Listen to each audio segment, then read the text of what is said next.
podcast for life. Doggy Charles. Yeah. Let's go. Yeah. The microphone messiah. Yeah. It's the microphone messiah. And Mr. No Days Off. Microphone messiah. Mr. No Days Off. Phil, Brandon, what's good, y'all? Let's go. Bullet Cast host. Look, this is the time for us to be great on podcasts. Let you know this is the time and how the vibe lasts. This is the feeling of time and when we on it. You know we got no time for no opponent, just the feeling. This is the time of the greats on everything that we say. You know we about getting paid. Every opinion. Yo, what's going on, ladies and gentlemen? It is I, the microphone messiah, Phillip Antoine, and I'm joined by Marlee, formerly of the High Wrestling Podcast, but of the West Coast Pro Training Academy, and of course, Brandon Tanguma of Curveballs and Chair Shots. What's going on, guys? What's up? What's up? So, let's talk about some professional wrestling. Jaya Jewel, the Crazy Cajun, the winner of the West Coast Cup. His interview finally made the airwaves on the BC. Did that a couple months ago. It's finally aired. I'm sorry, it took me a minute. But Marlee, you spent time with Jai. I assume he's a mentor of sorts to you over there at the West Coast Pro Academy. What was it like to listen to Jai on the BC? It was awesome because I did not realize that West Coast in Sacramento, 3 Cheers for Sweet Revenge, that was JT's first match. So that was the first time I ever saw Jaya wrestle. That was the first time I ever saw JT wrestle. So that was kind of like a cool callback. But I thought it was a cool interview because I didn't know he really had those ties in Louisiana because on my dad's side, I have family out there too. So it was a nice little touch, nice little interview to listen to. And yeah, he is kind of a mentor, kind of a coach, a little bit of both. So it's nice to learn from the Crazy Cajun every once in a while. Yes, or frequently. Yes, just a downright good human being, though, right? You love it. For sure. Brandon, what do you think In of Scott's? Well, I was gonna say in Scott's words, turn cities into glass for that man. That's a sentiment Scott says about him. Wow. I hope people think that highly of me someday. Brandon, what do you think of Jai's interview? Yeah, it was a cool interview. To be honest, don't know too much about him. Seems like we're kind of in the same age range, or at least wrestling fandom. With the Nintendo 64. Watching wrestling kind of in 2002 era. I will say, he seems like a cool dude for someone linked to Reno Scum. Oh yeah, Seems like an okay guy. That's a story for off air, Marlee. Shout out Jaya. This weekend, it was a busy weekend. Was over in Vacaville for Big Ugly show. Shout out Big Ugly, man. Thank you for the opportunity. Thank you for showing love to Oasis, brother. Appreciate you. And then Sunday went over to Stockton Con, got to interview the Godfather. Apparently pimping still ain't easy. That'll go up probably next week, and we'll talk about that and dissect that. Outside the ring, Natty has re-signed with WWE. The longest tenured woman, I think, in the company right now, by a mile. Congratulations to Natty on re-signing.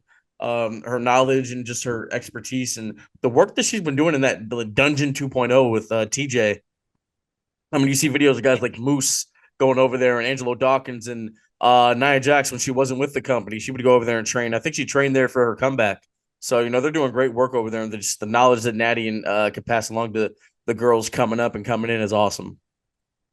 Yeah, because the Heart Foundation was a thing when I really got into WWE, and to see that she's still going like that. That was middle school when I started watching, and now I'm almost 30. So that's a long tenure for real. Yeah.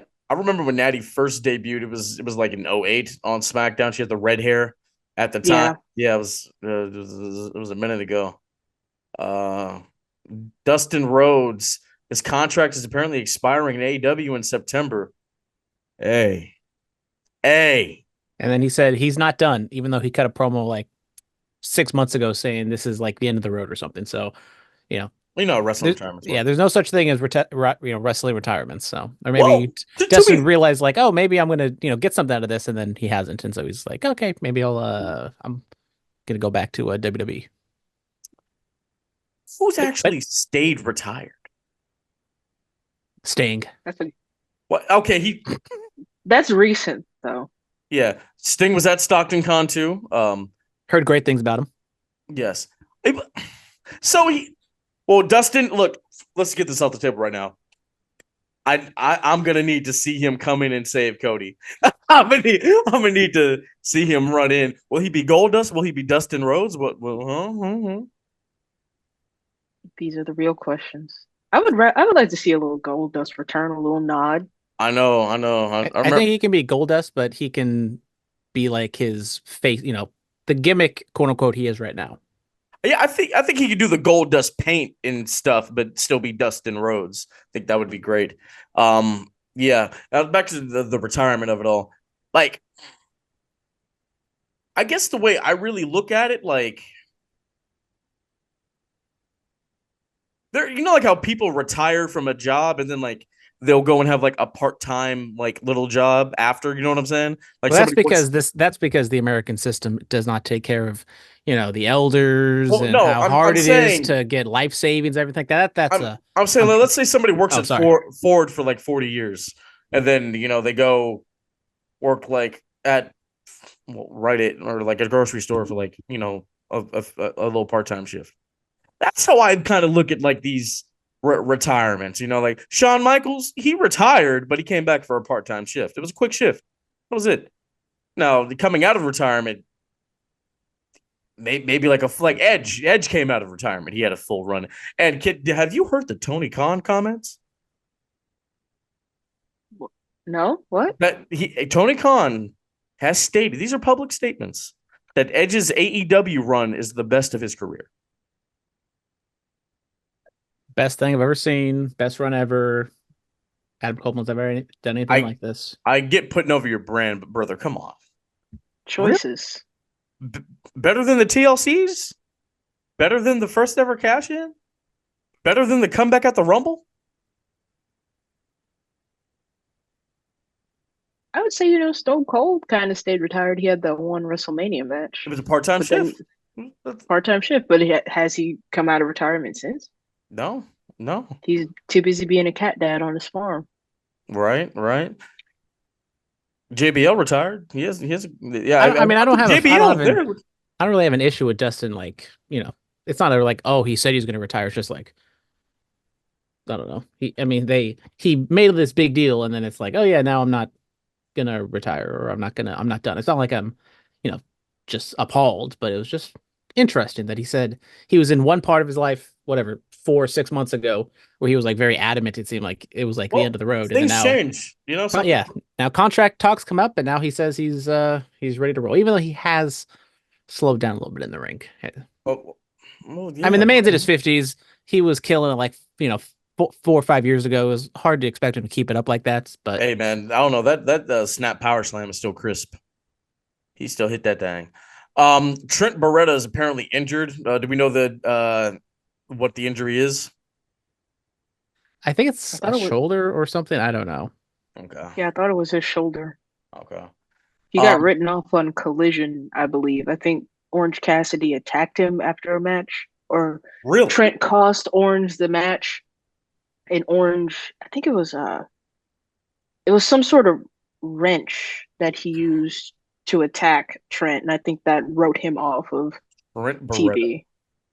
Jesus Christ. I remember. How do we feel? Was it NXT? How do we feel about Trent? How do we feel? Wasn't he on NXT? He was in WWE. Like, I remember I went to a WWE house show in Pensacola, Florida in 2011, and he wrestled Brodus Clay. Before Brodus Clay was Brodus Clay, when he was like, wasn't he Del Rio's bodyguard? Yeah. Yeah, like he was there for a little bit. It was the Dude Busters. That's how I remember him. Yes. It was still ECW at the time. Yeah, that was a minute ago. Another guy that's been in this game for a minute. WWE is in Call of Duty. You have the Rhea Ripley of it all, the Cody Luther Kang, the Cody Raheem Rhodes. Rey Mysterio. Yeah, Booyaka 619. Very nice. It's been a while since I played Warzone. Call of Duty's kind of fallen off. More of an X-Defiant guy myself. Maybe this gets me back into it, even though I don't really want to, spend money on a free video game. But Why not? Because as an adult, I spent way too much money on Fortnite. I don't even, spend any money on Call of Duty now. Damn, you spend all your money on the Amazon Prime, right? Yes, and Amazon Prime and YouTube TV because I can't, I need my Octobox, I need my NFL Red Zone. Boy said the YouTube TV. Fan mail. Is it the person calling me racist from last week? No. Okay. No. Stop. Okay, sorry. Jesus Christ. Nigerian Prince, thoughts on Trump's blade job? Oh wow. Listen, we have to talk. We have to talk about this. I feel like this is kind of our thing. We have topics that don't have anything to do with wrestling. I hope people enjoy them. If they don't, they can go F off. Listen. No, I'm kidding. Stay to listen, please. The fact that this happened in the year of our Lord 2024, like honestly, I thought somebody was going to try this when he was the president. I really did, but nothing ever came of it. I thought I wanted to think as a society that we were so far removed from public figures being assassinated and even attempts happening. Like what Reagan, over 40 years ago, that was really the last attempt. And I mean, he got like some scaffolding in there, but he walked away unscathed, really. And then if you go before that, was what even 20 years before that was what JFK. Yeah, like, JFK.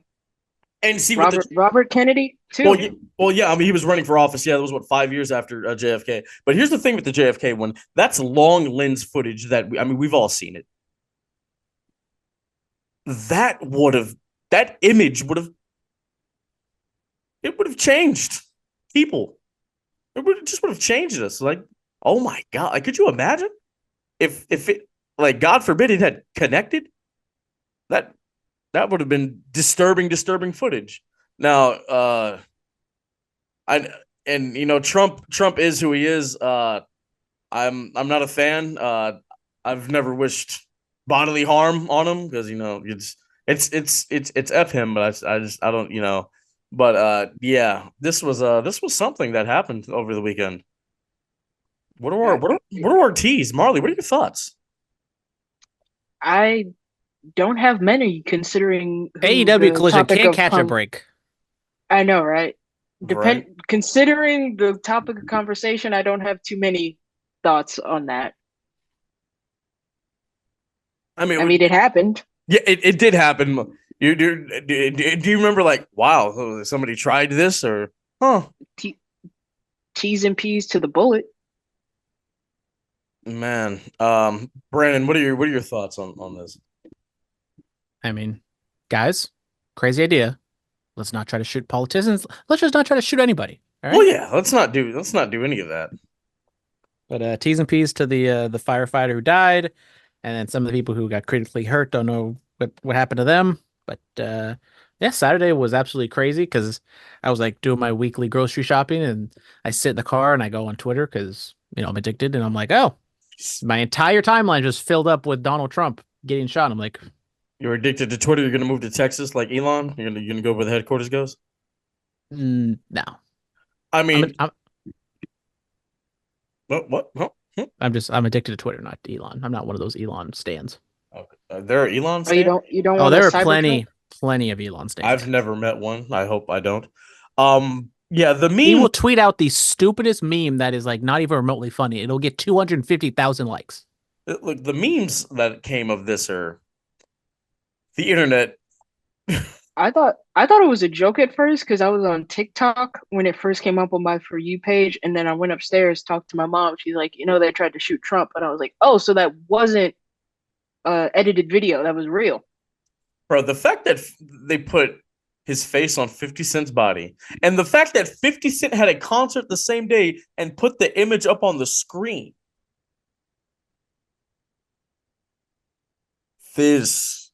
Oh my God. 2024 has been very interesting, to say the least. Yes, it has. Let's continue with the wrestling talk. SmackDown. Rhodes versus Sikoa has been made official for SummerSlam Solo Sikoa made the challenge to Cody. Cody has accepted. Cody was laid out, or he was tangled up in the ropes while the bloodline decimated Randall Keith Orton. Yes.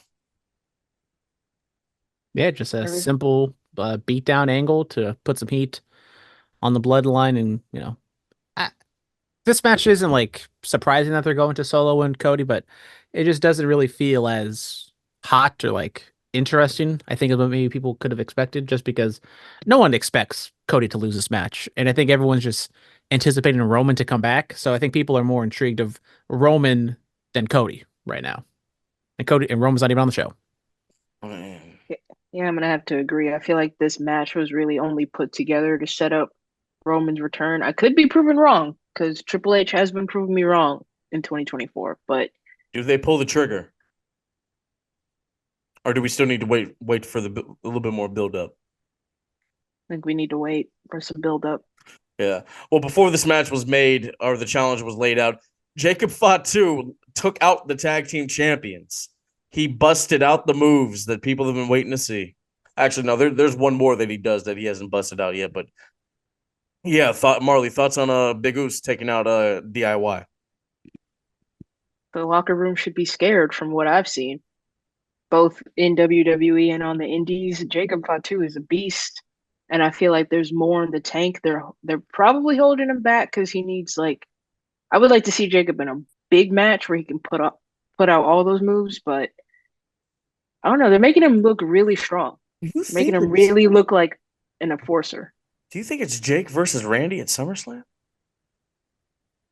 It could be. I'm personally waiting for Jake versus Kevin Owens because that's the match that's gonna pop me. But Jake versus Randy can't be a bad match at SummerSlam. That could be like a little side plot they got going on. If they time it right, the run up the ropes moonsault caught RKO. Crazy visual.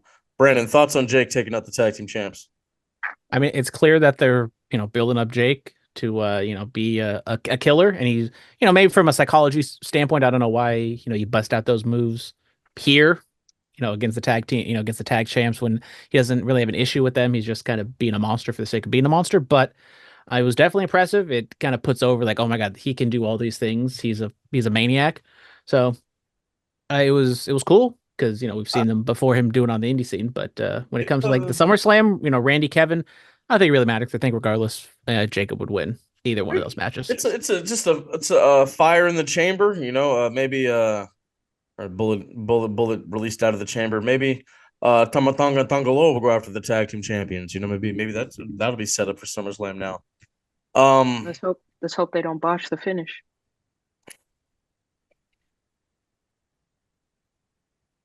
Well, as long as if it's just Tamatanga, we're fine. Just okay. Look, to be fair, for the Money in the Bank thing, my guy KO did scoot up a little bit before Brooke had delivered the thing. So he got punched right in the taint. Yeah, because he moved. Exactly. Got to know what does Levi always tell us? Foot positioning. Yes. Foot positioning. Yes. BBL Bailey. BBL Bailey. Yeah, no. I was gonna say, according to Mia Yim, she's always had it. All right. Nia Jax and Bailey have a little joust on the mic. Nia calls her BBL Bailey. I think Tiffany Stratton came out there and whatnot. But yeah, this is attempted to cash in. Yes. But Nia was like, "What are you doing?" The briefcase was still white, right? Yeah. No bedazzled to be seen. Yet. Debut it at SummerSlam. My question is, which champion does she cash in on? I know Bailey's the obvious choice because it's the WWE Women's Champion, but she did mention Roxanne in NXT, and she did mention Liv. So it's like, who does she cash in on? She cashes in at Slammiversary. I don't know if that contract is legally binding in other promotions, but someone had to talk to a lawyer. That would be something, though. Bro, if they even just teased it, I would be like, yeah. Because I think someone in NXT recently just answered the open challenge for Jordan Grace. Yeah, it wasn't it. Was it Tatum Paxley, right? Was that her? No, it was after. It was like on a random episode of TNA Impact. It was Okay, like recently, with like in the past 2 weeks. Somebody else from NXT I like went it. and answered the challenge. I like it. We'll see. Inside the ring, Stephanie Vaquer had her WWE in-ring debut in Mexico City. Congratulations to her. I saw Kelani Jordan, the NXT Women's North American Champion, was had an interview backstage, and she was talking about Stephanie and Julia. So it's nice they're not ignoring them. I mean, this women's division is about to pick up. But listen, I'm gonna need Jada Parker to win the NXT North American Women's title. Okay, I'm gonna need her to. You know what it would feel like? It would feel like Montel Vontavious Porter when he had that United States Championship. That's what it would feel like. That's what it would feel. 1, 2, you hear the clock ticking, tick tock. Come on, man. Give her the bounce house entrance. That's the. Hey, look, when I'm gonna need MVP if he ever wrestles again, I'm gonna need him to bring back the bounce house entrance in the song one time. That's it. But listen, it would have that type of energy. You know what I'm saying? Like when Shelton Benjamin, who you can meet this weekend at West Coast Pro, when he was the Intercontinental Champion, it would have that type of energy. I need that. The gold standard. Right? Come on, man. Come on, man. I need that. I need that type of energy. But yeah, Stephanie Vaquer, congratulations to her. AJ Styles and Io Sky were in Japan. I've seen the clips. The full matches are on Twitter. You know, just know where to find them. It looked good. AJ, there was aura. There was aura about the phenomenal. Man, when he was in Japan, man, when he was in the Bullet Club, the short, shaggy hair, it was just, it was something special. And then to kind of bring back a little bit of that aura right here, I loved it. I saw a tweet that was like, if WWE would let him cook the way he cooks in Japan. And I have to agree, because AJ Styles is truly the GOAT. Like, whether you love him or hate him, you can't deny that AJ Styles is one of the greatest wrestlers of all time. I ain't never met nobody that hated AJ Styles. And if you do, we hate you. Choices. Right. He's phenomenal. Literally. It's easy, quote unquote, to have, these one-off matches in Japan, especially for AJ at his age. But I agree. I not saying he needs to have these matches all the time, because like we saw Nakamura with that Muda match last year, where he could have glimpses of New Japan Nakamura, but have AJ. I mean, even like the Cody main event or the Cody matches he was having on pay-per-view, like they were fine, but they definitely weren't like if you had the match 8 years ago with Cody and him at like a New Japan show or something like that. Or even if he had like when he first showed up in WWE, like get that AJ, that first run, boy, like that rookie year run, unmatched. We talk about cinema, man. That's what that thing was. Hello. All right. Willow Nightingale wins the CMLL Women's Championship over in San Jose. Yeah, she was in the triple threat with Viva Van, friend of the show, and who else was in the match? Do we know? Luvia. Yes. I don't know if I'm saying her name right, but Luvia. Yeah, so congratulations to Willow. Shout out. Yeah, also CMLL showing that they're not afraid to put it on someone outside of the company after they just got burned from Vaquer, but good for Willow. She's done good things pretty much in every promotion she's been in. So now I think she's like obviously the first woman to like win a title in New Japan, CMLL, and an AEW. So good for her. The only other person, Chris Jericho. Chris Jericho, yes. I just saw. Speaking of Jericho, there was a stat that he was involved in that I can't remember. I think this is gonna go. I mean, this is leading into All In. Well, I think Daniel Bryan, like if once he competes at Wembley Stadium, he'll join like Chris Jericho and somebody else for being the only people to compete at Wembley Stadium, Arena Mexico, the Madison Square Garden, and the Tokyo Dome. Just a little crazy little stat out there, which is nice. I mean, I guess Okada would have to be on that list too now. I mean, has he competed in Arena Mexico? I don't know, but has he competed in Madison Square Garden? Yeah, they had that ROH. That's right. Show. That's right. They did run there. That's right. Dory Funk Jr. will be returning to the ring. Dory Funk Jr. At 83 years old, Funk will be participating in Onita's Frontier Martial Arts wrestling in Japan. The show is for Dory's late brother Terry Funk. Dory Jr. will be teaming with Nishimura, Asumu Nishimura. Funky Nishimura will be facing Onita and yet a partner to be named. The show will happen on August 24th. I mean, I don't know who was asking for a Dory Funk and Onita match in the Year of Our Lord 2024, but here we are. 50 years after he was the NWA World's Champion. Yeah. I think he'll be the oldest person to have a match, right? Yeah, I mean, this would have been questionable in 2004, let alone 2024. I guess coming out of retirement runs in the Funk family. Well, okay, but here's the thing. Dory, when was the last time Dory Funk had a match? Brandon? Let's see Dory Funk's cage match. Yeah. Because, I mean, Terry Funk's first retirement was 1997. And then went on to have more and more and more. When was the last time Dory Funk had a match? He had an exhibition. He's actually apparently been wrestling a little bit. What? Hold on. There's too many Dory Funks around here. This is the right one, right? What? Yes. Dory Funk Jr.? Well, there's Dory Funk Sr., which I clicked on, and I was like, okay, is that him? But no, apparently he's wrestled a little bit because there's matches in 2018 and 2017. Really? So it hasn't been that long. Yeah, that's like 6 years ago. Are these tag matches? Yes. Okay, yeah, that's what I thought. I was about to say these singles matches, brother. I need to see those.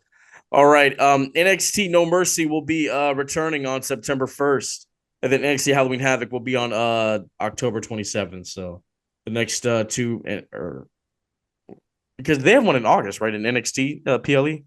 Yeah, I think Great American Bash, but I don't know if it's a PLA. I don't know if it's a PLE because it's going to be on Sci-Fi, so it might be like how AEW does Blood and Guts and like Fyter Fest and Bash at the Beach. Okay, the Olympics coming up, so the schedule on USA is a little messed up right now. We'll confirm the next two PLEs are No Mercy and Halloween Havoc, so we should be looking forward to that. Monday Night Raw, Dom belongs to mommy. Rhea Ripley came out to address the people, stating she wants her women's world title back. So at SummerSlam, Rhea versus Liv for the WWE Women's World Championship. Dom came out there with a rose. Nice Eddie and Mamacita vibes. Dom saw Jay was talking trash, so he went to mommy and said he got a match. And then she was kind of upset with him. Goes out there, loses to Jey Uso. Jey Uso wants to take mommy to Waffle House, which I thought was hilarious. Big pop for me for that one. And then mommy lets Dom know that she doesn't belong to him, that he belongs to her. So, yeah. Interesting dynamic, just because Rhea hasn't, she's obviously shown attitude to Dom, but she's still, interested, or kind of I don't know if she's leading him along. It's still week 1 or week 2 of the story, so we'll have to wait and see probably at SummerSlam for a culmination of what does Dom do. But the whole time I've always said it should be Rhea in control, not Dom. So Rhea should realize what Dom is doing and what Liv is doing and just get rid of everybody. Just be I'm done with this. Yes. Also saw a video they asked if Jey Uso or Rhea Ripley has Jey Uso's number, and she said, "Yeet." Marlee, what are your thoughts on this? I'm just waiting for Rhea to hit Dom with some sort of. I don't know. I feel like Dom's not completely off the hook. So I'm just excited to see how it plays out, especially with Liv Morgan in the picture. I don't think that the match at SummerSlam is going to be a clean finish. There's going to be some sort of interference involved. Dom might come out as a distraction or something. Liv might take that and use it to her advantage. But I'm just intrigued to see how it plays out, because I was waiting for Rhea to come back and solve all this Dom Liv mess. So very interested to see how it's going to play out leading into SummerSlam, post SummerSlam. Oh, absolutely. It's gonna be something. Seth Rollins comes out there and makes a save for the refs. Adam Pearce is out there with the two officials that were attacked. Money in the Bank by Drew McIntyre. Pierce says, "Hey, you can have your the suspension can be lifted. You can get your match with Punk. All you got to do is apologize. Drew didn't want to. A little chaos slightly almost ensues, and then Rollins comes out there for the save. Yeah, Yeah, I mean, similar to last week where Punk apologized to Seth, but also didn't apologize. So once again, Drew and Punk kind of being more similar than they probably would care to admit. Um, I do wonder because we still haven't really heard any definitive news about the CM Punk injury status, and if they're gonna, if CM Punk is like healthy, it needs to be CM Punk and Drew. But like if he is quote unquote healthy, but probably shouldn't go have a full 15-minute match with Drew, then Seth will be the referee. that's what like. It feels like they're kind of putting Seth in here like kind of last minute to kind of maybe save CM Punk. So I don't want it to be a triple threat. I want it to be 1-on-1, but it seems like they're kind of putting cautionary, they're putting Seth in as a precautionary. That is true. Marley, what are your thoughts? I feel like Seth might cost. If we do get Drew and Punk at SummerSlam, Seth might cost him. Somebody's costing somebody a match. Whether it's Seth and Punk, Drew and Punk, there's a story that was built there from Money in the Bank. And Seth and Punk have unfinished business from when he returned to WWE, I believe, too. So, I mean, it just yeah. takes like one promo of like Punk and Seth backstage or something to where they come to an agreement. Like, look, I understand we both don't like Drew. I've had this issue with Drew for a long time. Let me deal with him. Once I'm done with him at SummerSlam, you can have him, Seth. And he like agrees, and they can kind of put that away if CM Punk is completely healthy and can have a match with Drew. We shall see, right? We shall see. Gable and the Creeds finally joined forces and they attack Bo Dallas. That boy just got whipped and then he started smiling and he even did the Luke Harper. Yeah. Marley, what are your thoughts? Glad to see Chad Gable alive and well after getting shot in the head. But I don't know. I'm not really as more interested in the Wyatt Six separate from Chad Gable. I want to see them do other things other than deal with Chad Gable because I feel like Chad Gable and the Creeds is a separate story that needs to be built because they just left the Alpha Academy story high and dry. I hope they kind of get back to that and finish it. Yeah, because I don't know. It's just to me, it's very jumbled right now because it's like they abandoned the Alpha Academy for the Wyatt Six storyline, and all of a sudden, Alpha Academy is helping them. I feel like it just wasn't played out too well. And it's like oh yeah, we need a Wyatt Six to like have a 6-person tag match at SummerSlam, but we don't have any 6-person team to like face them, so they decided just About Lashley and the Street Profits. What about them? When's the last time we've seen Lashley on TV? Hmm. But the Eric Rowan vignette or whatever sit down interview I thought was really good. Showed good emotion. I wonder if we're gonna get this with every single person. I don't know if Nikki Cross's character. Well, I mean, they kind of seem like everyone is quote unquote human. Like out. I mean, the Nikki Cross one's a little weird, but the other, Gacy and Loomis, I wonder how they're going to come across and if they tell their story. But it got once again. This isn't for me. It's not my cup of tea. But we got the Wyatt Six together in the ring for the first time, and it got a really big reaction. So it's working. It did. Damian Priest defeats Braun Strowman. There you go. Got a nice little win over the Mountain Among Men or the Monster Among Men. The strongest he's looked as champion, but that's me personally. Braun took that chokeslam. He did. I mean, I think the bigger point was the promo that Priest and Gunther had, and they've like firmly established after kind of hemming and hawing with Priest the last couple weeks and months that he is a babyface now. He was definitely more jovial and kind of over the top than he's been with the Dom and the Judgment Day recently. And they told the story of him being homeless, and Gunther was like, "I don't care about you being homeless. You should have found a home." So they teetered on that like WrestleMania 19 line, but it didn't get all the way there. But it definitely like walked up to that line with Gunther and Priest. With Gunther, boy, he just be saying stuff, man. You think Priest walks out as champion at SummerSlam? I mean, I don't think so. I feel like Gunther's been anointed this spot even like before WrestleMania. I mean, but like, bro won, and then he kind of disappeared. Well, that was the point. He wins the King of the Ring, and so you know he's going to have the SummerSlam match. What's the point of him, just kind of meandering for the next month, cutting promos, talking about a match that's going to happen in a month when they're building up We could have got Seth like a and little mini Priest. feud or something else. That promo he did, I feel like, was all he needed to do. Yeah, leading sometimes into absence SummerSlam. makes the heart grow fonder. Well, And they yeah. have a deep enough roster they don't need Gunther, which is kind of crazy to think because they're actually filling these 3 hours pretty well. Yeah, what ended these 3 hours was Braun Breaker standing tall. The Intercontinental Championship main event was dismantled by the War Dog Braun Breaker. It was Ilya Dragunov versus Sami Zayn. Yeah, Breaker just running a rough shot. This is a triple threat we can have at SummerSlam. Yeah, not the biggest fan of just having a main event and then having a crap finish, but what can you say? They seem to do that more often than not. But yeah, Braun Breaker looked great. Dragunov continues to kind of be in that realm where he's losing, not exactly getting the push like a Braun Breaker is, but I think he's like on the cusp possibly. They've shown that they like him. They have faith in him. Let's see. AEW MJF defeats Ospreay to win the International title. Do you think this will elevate this title at all? I mean, possibly. I mean, the match went 59 minutes, 58 seconds. It was a fantastic match.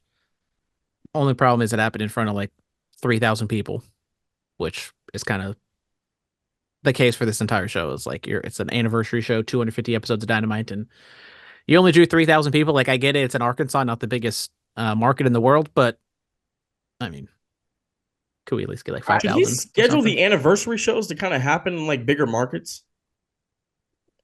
I mean, you'd think you'd put it like in a Miami or like go to Daly's place again, bro. go to Chicago for like the 50th time this year.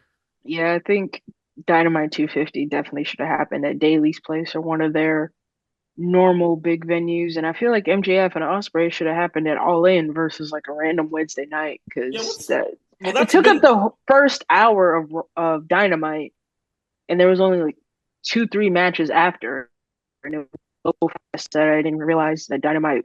Like by the time the main event came around, I was like, this feels kind of rushed. I feel like they spent more time on MJF and Ospreay than they did because like if it's Dynamite 250.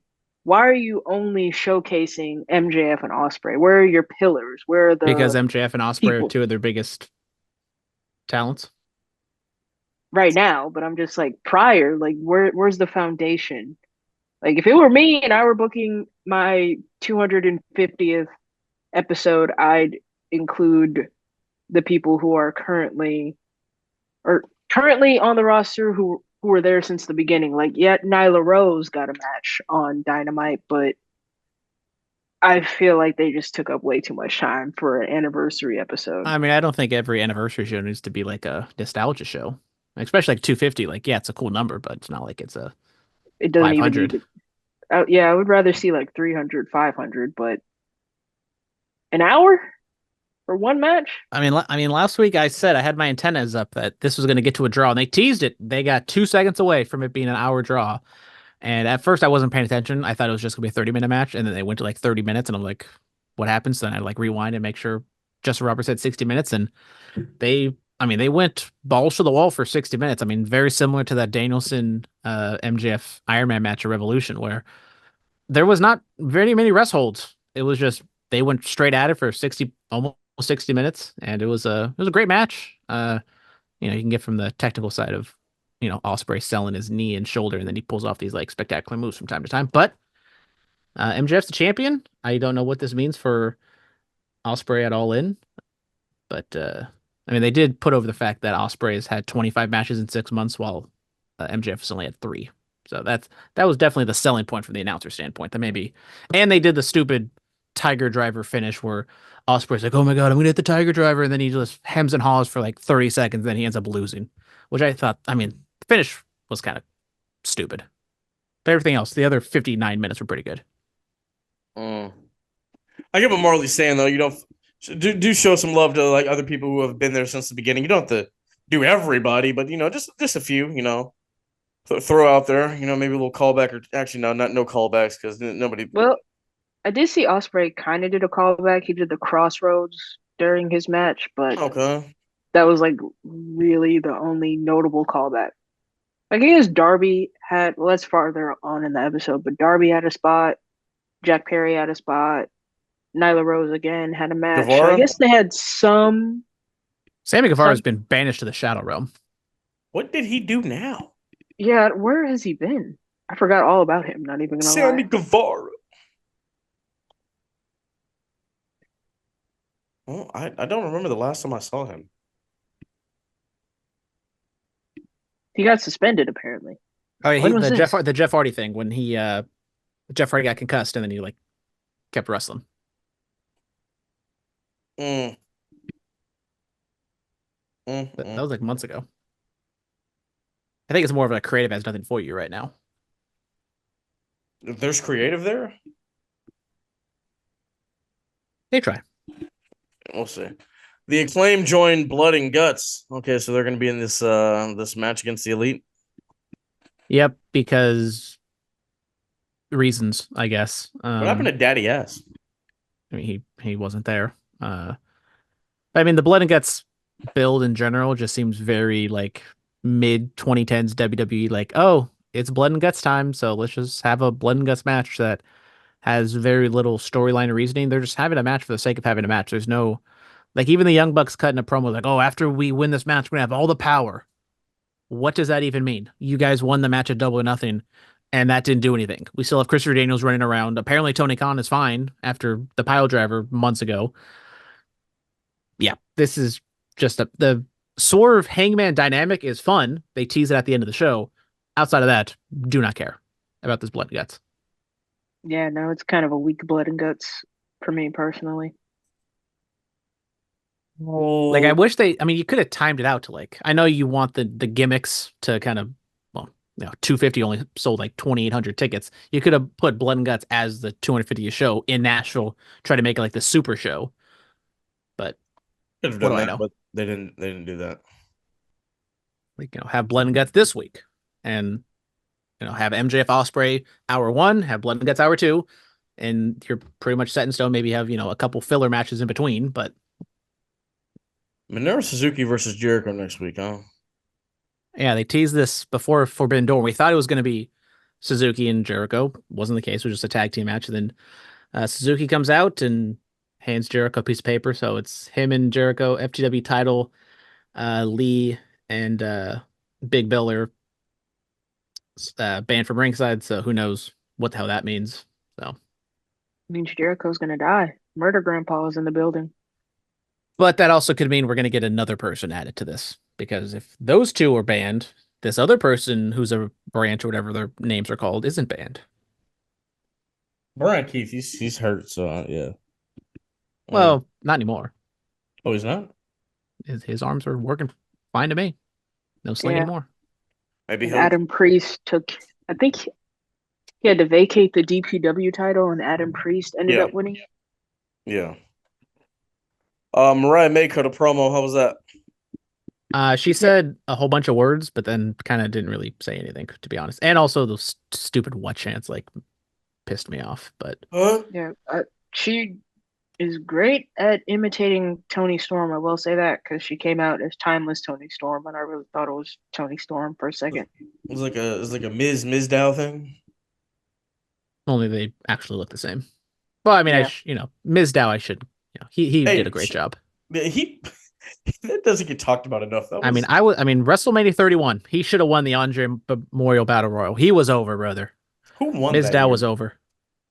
Who won that year? Do we know? That was the Big Show, because that was the second year. So like, oh, might as well have the Big Show win the Andre Battle Royal, because he's the son. I think that's the only battle royal he's ever won. Never won a battle royal. Did he win a World War III Battle Royal? I'm talking about like WWE. Nah, I'm just trying to give Paul White his props, his Battle Royal props. He still work here? I think. No, yes. Mark Henry left. I think Paul White's still there. Damn. I don't know. What's the point of signing all these guys if they're just gonna leave?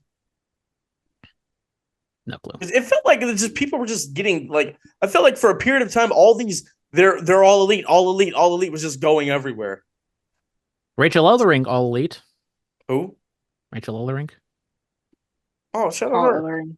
Yes, Yeah. yes. So there's your last is all elite graphic. Okay. Yes, Swerve probably more ROH, but that's okay. Swerve defeated Okada. Yep, a big time match. Got 0 build because why?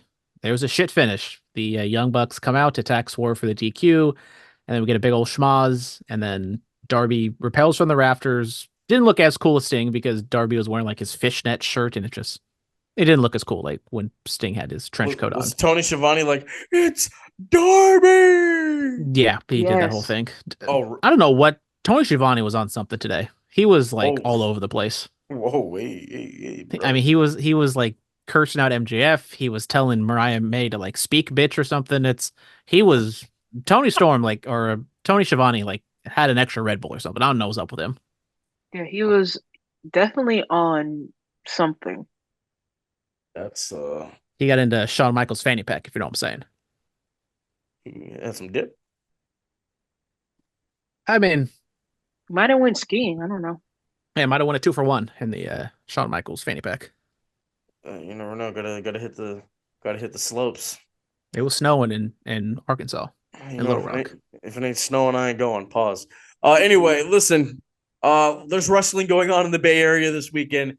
Make sure you pull up. Let's talk about the wrestling that's happening, guys. Shall we? I feel like we should talk about it. Should we talk about it? Yeah, why not? Shit. Yeah. Let's talk about it. Because there's 2 shows the Three same shows. day. 3 shows. 3 shows day. the same day. Yeah. Wow. Okay. Over in San Jose, narrative fermentations, Hail Ugwa. Ugwa's killing the business. Vinny Pacifico versus Dave Dutra. Ugwa tag titles, South Pacific Savages versus the New Faces of Death. You can see Jin Savani versus Christina Von Eerie. Rob Shit returns into the underground. Brett the Threat goes up against the Ugwa champion, Jordan Cruz, for the Ugwa title. And then NPR, Marco Mayor and Fabuloso Fabricio will be facing each other. Over in San Francisco, West Coast Pro, they are having a match or a show. Go see Zara Zaka versus Sandra Moon. You can also see Alpha Zoe versus Alex Shelley, Los Suavecitos versus the Krusty Crew. And then, of course, the big one, besides Adam Priest and Vinny Massaro, is Titus Alexander versus the gold standard Shelton Benjamin.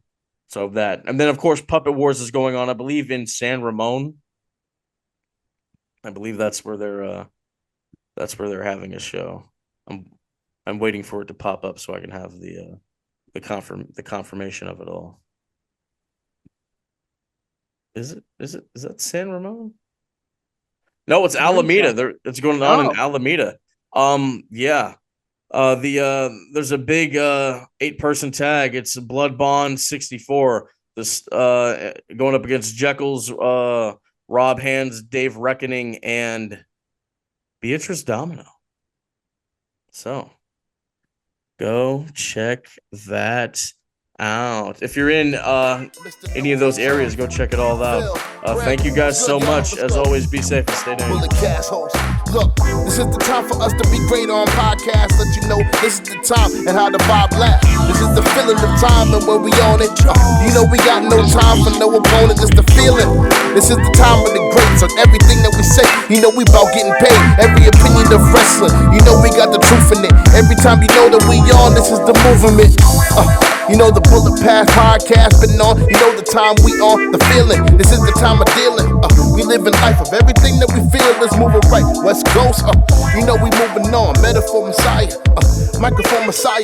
You know the down to the wire. Mr. No Days Off. This is the feeling. Know what we dealing. Let's get it on. Yeah, it's the Bullet Cast. Microphone Messiah. Mr. No Days Off. This has been the Bulletcast. Thank you for listening.